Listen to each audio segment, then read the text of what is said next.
আজকে ওই fire service নিয়ে কথা বলছি। তো আমার মনে হয় অনেক প্রবাসীরা এখানে কাজ করেন, প্রবাসে আছেন। প্রয়োজনে এই জিনিসটা কিভাবে ইউজ করবেন তা জানেন না। তো আপনি ১ম এই এই যে এটাতে আপনার এভাবে ক্লিক করবেন, চাপ দিবেন। চাপ দেওয়ার পর দেখেন এখানে পুট দ্য পিন, এই যে পিন, পুল দ্য পিন। তারপরে aim at the base, step by step যেই এই ছবিগুলো আছে এটি ফলো করবেন। ঠিক আছে?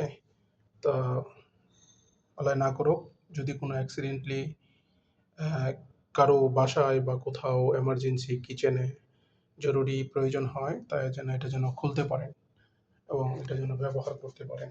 ঠিক আছে? এটাই আমার উদ্দেশ্য। ভালো লাগলে কমেন্ট করেন। ধন্যবাদ।